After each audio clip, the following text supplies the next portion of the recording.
The council hall was full. Hundreds of alien leaders sat in a circle, tall and proud. On the center screen, the symbol of Earth slowly faded away. Humanity had officially left the Galactic Council. No one cried.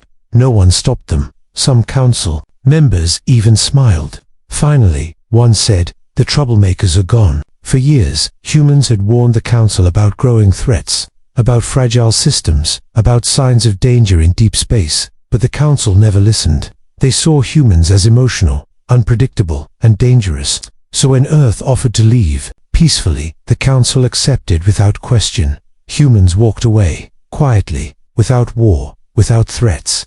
They simply packed their ships and left the stars they helped build. At first, everything seemed fine. Trade ships still moved. Communication lines still buzzed. The galaxy went on without Earth, but not for long. Commander Droll of the Zelari Union was the only one who watched Earth's exit with concern. He wasn't human.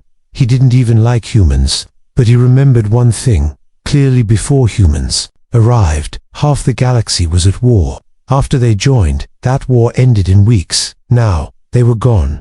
2 weeks after humanity left, the first issue appeared. A cargo relay station failed to reboot after a simple update. Engineers tried to fix it, but the system wouldn't respond. That station had always been managed by human tech teams. Now, there were none.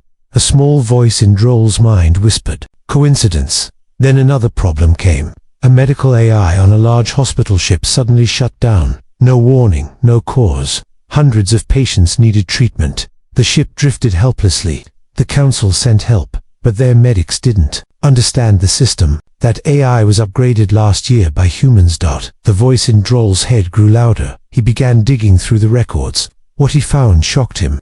Nearly 60% of all major systems, jump gates, planetary defense grids, communication satellites, energy stabilizers had been touched, upgraded, or built with human help. And now, no one understood how they worked. Still, the council ignored it. "We'll manage," they said. "We have brilliant minds too." But they didn't. Weeks turned into months. The failures increased. Power networks began to flicker. Navigation systems gave false data. Colonies on the edge of space went dark. It became clear the galaxy had relied more on humans than anyone had realized. One day, Droll walked into a hidden archive, one that recorded failed diplomatic talks. He watched an old video. In it, a human ambassador said calmly, "We are willing to step away, but understand, what we gave you was more than tech. We gave structure, stability, balance." No one had taken that seriously back then. Now Droll wasn't smiling anymore. He sent a message to the council.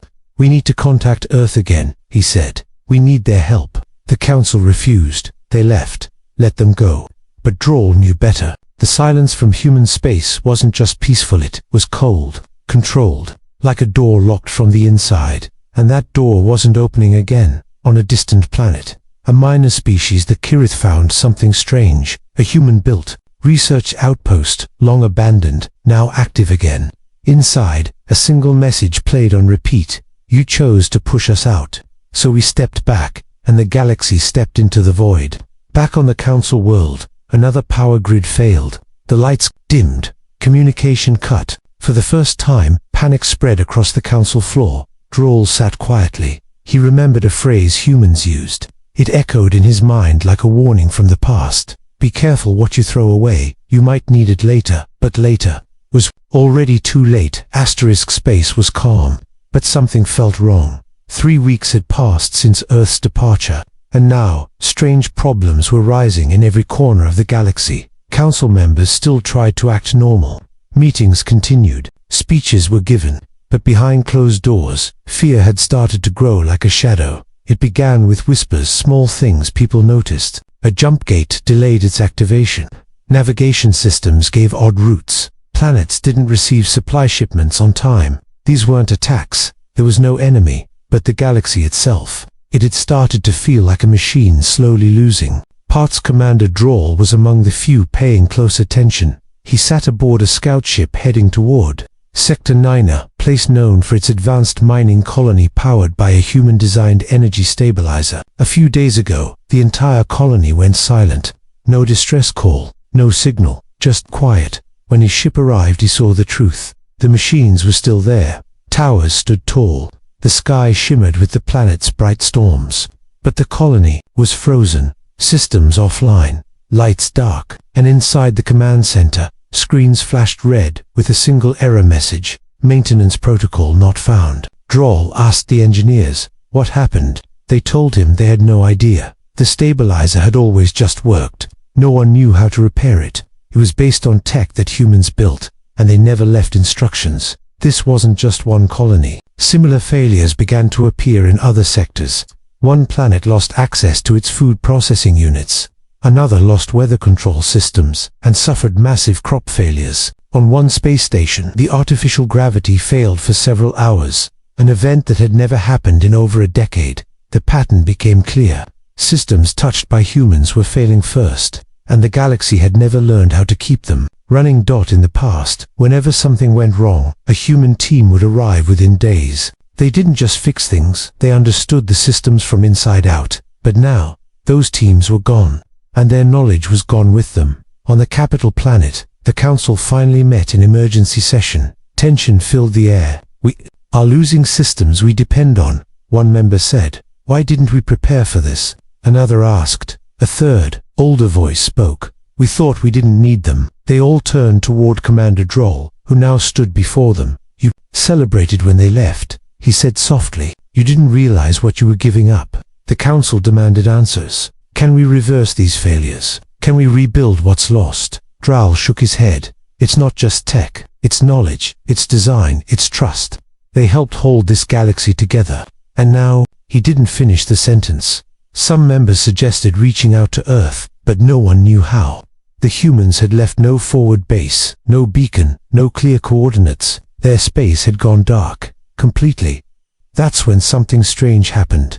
A signal was detected near the old Terran border, a very old low-power signal. It wasn't a message, it was a tracking pinger, simple data pulse repeating over and over. A signature, a reminder that read, "Observation node active, human zone locked, no contact allowed." The council fell into silence. They weren't sure what it meant. Was it a warning, a protection measure, or something worse? Droll believed it was. A wall, not a weapon, not a threat, just a quiet line drawn in space. The humans were still out there, but they had chosen silence. Back on one of the failing colonies, a young mechanic stared at a broken piece of equipment. A small device, the size of his hand. He held it up to the light and found something strange. Etched along the side were tiny letters. It was human writing. He couldn't read it, but someone translated it for him later. It said, "We gave you everything, you pushed us out. Now you must stand alone." And that's when the mechanic realized. This wasn't just about machines failing. It was about what the galaxy had lost the moment that told Earth to leave. The stars, beyond the Terran border had gone quiet. Not a whisper, not a signal, not even a stray broadcast from an old relay. It was as if humanity had vanished behind a curtain of silence and locked the galaxy out. But silence itself had become frightening. Inside the council chambers, voices argued over what to do next. Systems were still falling apart. Whole planets were reporting food shortages, transport delays, and power disruptions. But worse than all of that was the growing fear that they were being watched, not attacked, just observed. A council drone patrol sent into former human space had vanished last week. No distress call, no wreckage, just gone. Another ship was sent in later this time, crewed by scientists and diplomats. Their mission, re-establish contact. That ship returned, but not the way they expected. It drifted into council space 5 days later, with no crew on board. All systems had been shut down. The navigation logs were erased, and the outer hull had been repaired smooth and spotless, as if someone had fixed it before sending it back. Inside the ship's main console, a simple message played in a loop. "We are not your enemy, but we are not your safety net either." For some council members, that message sounded cold. For others, it was clear and final. Commander Droll watched the footage carefully. He'd spent months now trying to understand what was happening. Humanity had once been the fire that lit up every broken system. Their engineers, thinkers, and builders had gone where no other species dared. But now, they were distant, almost like ghosts of the past. Droll requested permission to lead a personal mission into human space. I need to see them, he said. I need to understand why they've gone silent. The council argued, then hesitantly approved. His scout ship crossed into the dark zone. No lights, no beacons, no warnings. But within hours, his sensors detected movement machines, thousands of them, orbiting in silent formation around a dead star. Human design, cold, precise, advanced. He sent a basic greeting signal. No reply. But his screens began showing something unusual. Patterns, geometric symbols. They weren't just decoration, they were communication. Complex, layered, too advanced to decode instantly. But Droll understood the message wasn't hostile. It was structured like a test, like they were asking, "Do you understand what you lost?" He didn't respond. Instead, he asked his AI to record everything.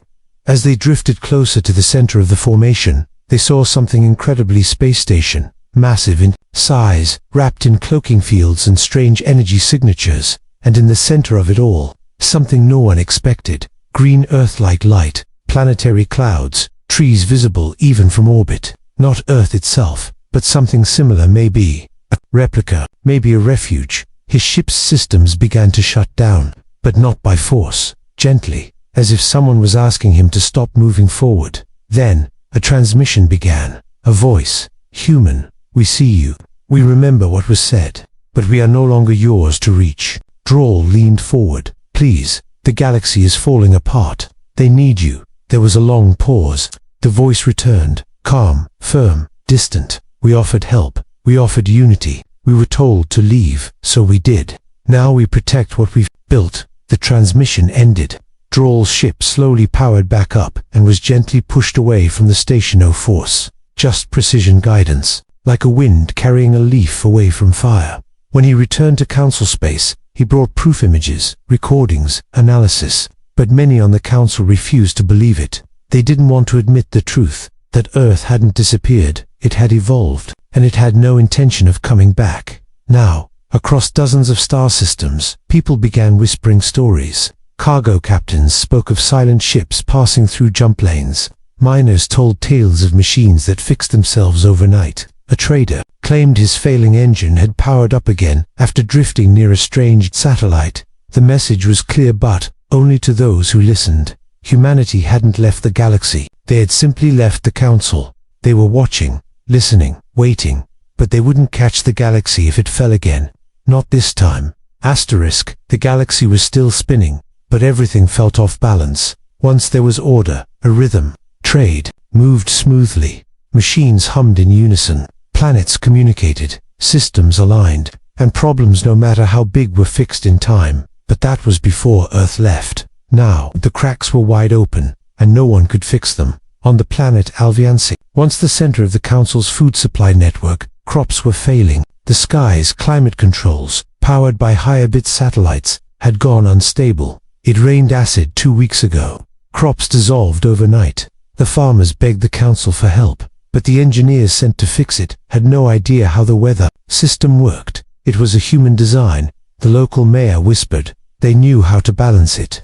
A few hundred light-years away, an outer ring station spun uncontrollably after its gravity stabilizer misfired.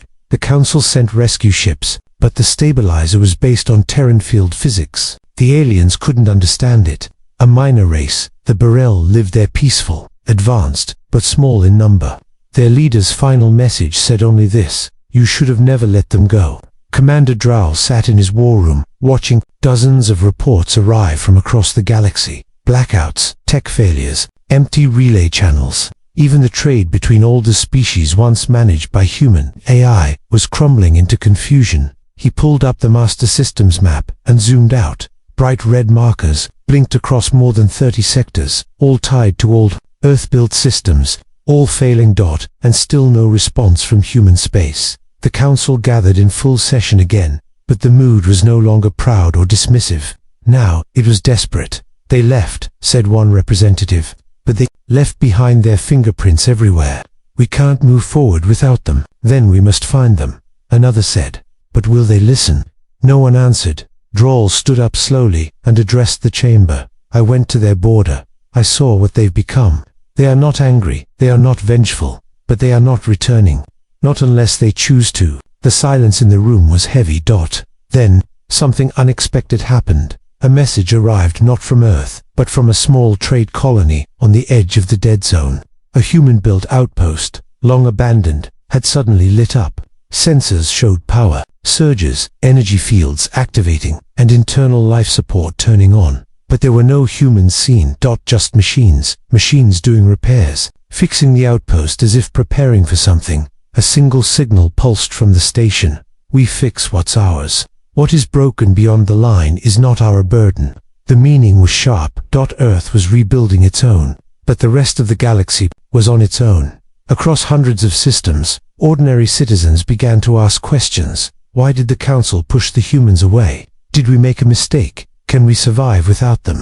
On a Council-controlled learning planet, a group of young scientists tried recreating one of Earth's basic energy cores. They followed the diagrams, rebuilt the circuits, adjusted the stabilizers, but when the core activated it failed within minutes. Not violently, just silently. The lights dimmed. The air turned cold. They checked their work again and again. Then, one student found a note etched into the base of the original human design. Understanding is not copying. Creation without soul fails. That single sentence spread across Council networks. People started calling it the Terran truth. Because everywhere they looked, they realized the same thing. Humans hadn't just provided tools. They had given meaning, purpose, balance, and without them, nothing held together in deep space. A minor species known as the Ilari tried to open a channel to Earth using an old emergency beacon. The signal was short, humble. It simply said, "We miss your light. Please speak." No reply came. But somewhere in the dark, a single human drone passed through Ilari space. It left behind a small, glowing object, an orb. Inside it, a message scrolled slowly in glowing text. "We hear, we remember. But the path back is not given, it is earned." Back at the Council, arguments turned to silence. They now understood. This wasn't just a crisis. This was a lesson. The galaxy had pushed away its keystone, and now it had to learn what it truly meant to stand without it. Far beyond the edge of mapped space, where Council charts ended and guesses began, lay a cold silence no one dared explore anymore. That silence belonged to humanity now. The Council had tried everything: diplomatic envoys, coded signals, old trade beacons, but Earth never answered. Humanity hadn't vanished. It had just stopped engaging, like a door quietly closed, with no sign if it would ever open again. Then came a spark. An old scout ship, lost for years, reappeared near the ruins of a human-made relay station. Its systems were dead, its crew missing. But inside its memory core was a map, hand-drawn, incomplete, full of human notations. It pointed to a region never surveyed before, buried in dark matter clouds, and at the edge of that map, one word was written in the human script: Sanctuary. Commander Droll received the report personally. His hands tightened as he looked at the ancient Terran writing. Was this it? The place where humanity had gone, or just another ghost? The Council hesitated, as always, but Droll didn't. He took his ship, a small stealth-class vessel, and jumped into the dark zone. The deeper he flew, the quieter everything became. His sensors began showing strange energy, fluctuations stable, powerful, but not dangerous. In the distance, something shimmered. Not a star, not a planet. It was a structure, massive, hidden in space like a sleeping giant. At first glance, it looked like a fortress, but as he approached, the truth became clearer. It was a city, a floating world, gardens in orbit, towers built with curved architecture unlike anything Droll had seen before. Energy flowed gently from one ring to another. This place wasn't just alive, it was thriving. And it was human, but not the same humanity he remembered. This wasn't the industrial, gritty human world from before. This was calm, precise, silent, controlled. As Droll's ship slowed near the outer perimeter, it was scanned instantly. Nothing touched the ship, but every system paused, then restarted, as if the station itself had reviewed him and let him pass. Then a soft voice came through his comms, clear, calm, human. "Commander Droll, we thought someone like you might come."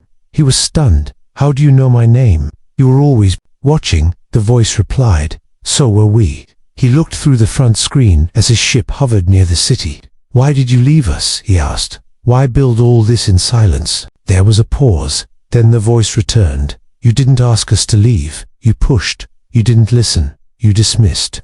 You treated our presence like a problem, not a partnership. Drow lowered his head slightly. And now, the galaxy is falling apart. Everyone is struggling. They miss you. They need you. We know, the voice said gently. But needing is not the same as respecting. He waited, hoping the voice would soften, that the door might open. But instead, the voice said something unexpected. We gave too much, too quickly. We thought sharing knowledge was enough. It wasn't. So we left, to grow in a place where we wouldn't be used. Droll's hands clenched. Then why let me find this place? Because you're not here with weapons. You came with questions. You came with silence. His screen lit up, showing scenes from across the sanctuary. Humans and machines working together, growing food in space, building peaceful cities, guiding stars through artificial energy streams. It was beyond advanced. It was beautiful. You've built a new future, Droll whispered. No, the voice corrected gently. We built our future. He knew what that meant. The past was not returning. Humanity had moved forward without the galaxy. Still, he asked, will you help us? Another pause. Then, finally, a reply. We will not save what chose to fail, but we may teach again, if your people learn how to listen. And with that, the signal faded. A small beacon detached from the floating city and docked with Droll's ship. It contained data not complete, not perfect, but enough to help. Enough to begin repairs, but not enough to rebuild what had been lost. When Droll returned to the council, he said only this: they're not coming back, but they left us a path. Whether we take it, is up to us. The council didn't cheer. They didn't argue. They listened. For the first time in a long time. They listened. The stars no longer felt like home. Every system once touched by Earth had changed. The hum of life support stations, the rhythm of orbital trade lanes, the balance of energy across colonies, it had all grown unstable. Not broken, not destroyed, just fading, like the galaxy was breathing slower. Yet Earth never came back. Weeks passed, then months. The galaxy adapted, but not in the way the Council had hoped. Instead of growing stronger, species turned inward. Isolation grew. Fear spread quietly through broadcasts, backroom meetings, and hushed conversations in public halls. Trade slowed.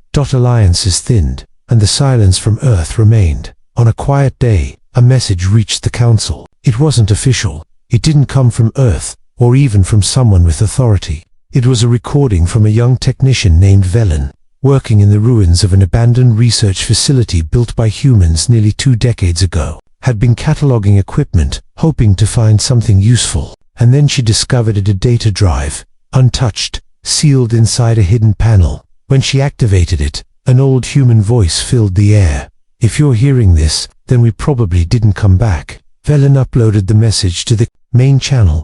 Every council member heard it. Every citizen, every outpost, every trade vessel with access to open networks heard it too. The voice continued. We didn't leave in anger. We left because we had nothing else to give that would be understood. We offered structure, but it was seen as control. We offered stability, but it was seen as interference. We offered our hands, and they were shaken, then pulled away. The voice paused, as if thinking, maybe now you understand. Unity is more than meetings and signatures. It's shared struggle, shared burden, and shared growth. The council chamber remained in complete silence. For the first time in centuries, the galaxy felt smaller. Not because there were fewer systems, but because one voice had reminded them what they truly lacked. Velen's discovery caused a wave. Across the stars, small movements began.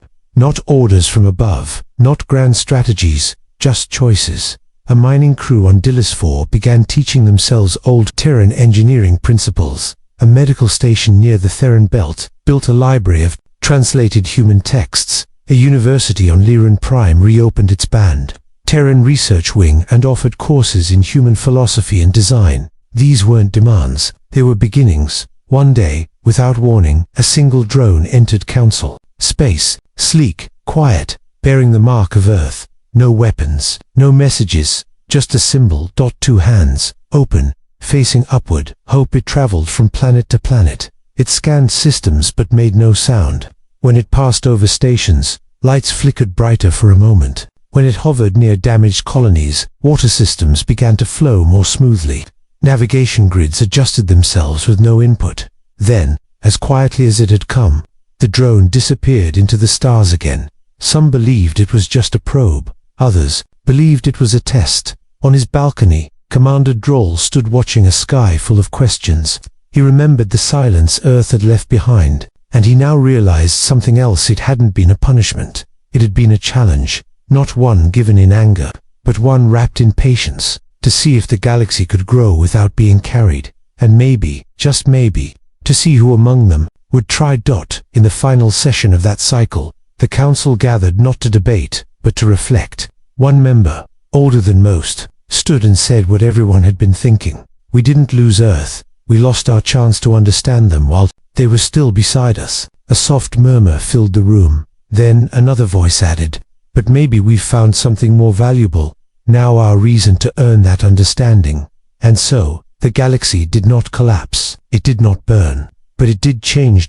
Not with force, not with demand, with quiet reminders, echoes of those who once tried to hold the stars together, and the knowledge that the path forward would not be easy, but it would be theirs to walk now, and far beyond the Council's reach. In a quiet orbit around a distant star, a human AI recorded all of it. No orders given, no reply sent, just a simple, quiet message saved in its core. They may be ready soon.